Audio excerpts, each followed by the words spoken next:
Saudi প্রবাসীদের জন্য কিন্তু সুখবর দিয়েছে সৌদি সরকার বা সৌদি বাদশাহ। এই মুহূর্তে তারা আপনার হচ্ছে যে অনেক যুগান্তকারী একটা সিদ্ধান্ত নিয়েছে এই মুহূর্তে সৌদি আরবের জন্য। সেটা হচ্ছে যে ইকামার টাকাটা মওকুফ করার কথা এখন চিন্তা ভাবনা করতেছে, এবং এটা কিন্তু ফাইনালও করছে যে ইকামার টাকা মওকুফ করে দেওয়া হবে প্রবাসীদের। এখন কারা এই সুযোগটা পাচ্ছেন এবং কারা এই সুযোগটা পাচ্ছেন না ইকামার টাকা মওকুফ? সৌদি আরবে আপনার হচ্ছে যে গত বুধবারের দিন মিটিং হয়েছে। সেই মিটিং এ বলা হয়েছে যে আপনার উৎপাদনশীল খাতে যে সমস্ত উৎপাদনশীল খাতে শ্রমিকরা আছেন, যেমন হচ্ছে যে আপনার তেল তেল তারপরে হচ্ছে যে আপনার কারখানা, মিল, ফ্যাক্টরি, অর্থাৎ যে সমস্ত ফ্যাক্টরিগুলো আপনার হচ্ছে যে ইন্ডাস্ট্রিয়াল এরিয়াতে আছে, তাদের শ্রমিকদের হচ্ছে যে আপনার ইকামার টাকাটা মওকুফ করে দিচ্ছে সৌদি সরকার। অর্থাৎ যে সমস্ত ফ্যাক্টরিগুলো ইন্ডাস্ট্রিয়াল এরিয়াতে আছে, অর্থাৎ সৌদি আরবে কিন্তু সবাই জানেন আপনার হচ্ছে যে ইন্ডাস্ট্রিয়াল এরিয়াগুলো অনেক বেশি এখন, আগে কিন্তু অনেক কম ছিল, এখন কিন্তু আস্তে আস্তে সেগুলো বাড়তে আছে এবং ইন্ডাস্ট্রিয়াল এরিয়াগুলো এখন দিনের পর দিন ভালো করতেছে। যার জন্য সৌদি সরকার এখন চিন্তা ভাবনা করতেছে তাদের আপনার যে মিশনটা আছে, অর্থাৎ ভিশন 2030 এবং 2035-এর দুইটা মিশন আছে। তারা এখন চিন্তা ভাবনা করতেছে তারা যেন তাদের তেলের উপর নির্ভরশীলতা কমাইতে পারে এবং দেন বাদ বাকি আউটসাইডের যে কার্যক্রমগুলো আছে সেখান থেকে তারা যেন কিছু টাকা পয়সা ইনকাম করতে পারে। তার উপর ভিত্তি করে খনিজ সম্পদ মন্ত্রণালয় এবং হচ্ছে যে সৌদি বাদশাহ তারা সিদ্ধান্ত নিয়েছে যে আপনার হচ্ছে যে শ্রমিকদের প্রবাসী যে সমস্ত শ্রমিকরা আছেন ইন্ডাস্ট্রিয়াল এরিয়াতে তাদের হচ্ছে যে ইকামার টাকাটা মওকুফ। এখন কারা এই সুযোগটা পাতেন না?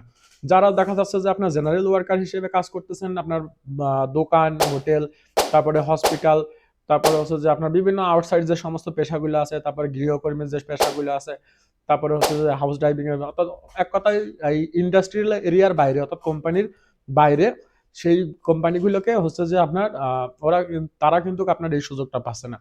যারা হচ্ছে উৎপাদন শিল্পের সঙ্গে জড়িত অর্থাৎ উৎপাদন খাতের সঙ্গে জড়িত তারাই কিন্তু এই সুযোগটা এই মুহূর্তে পাচ্ছে।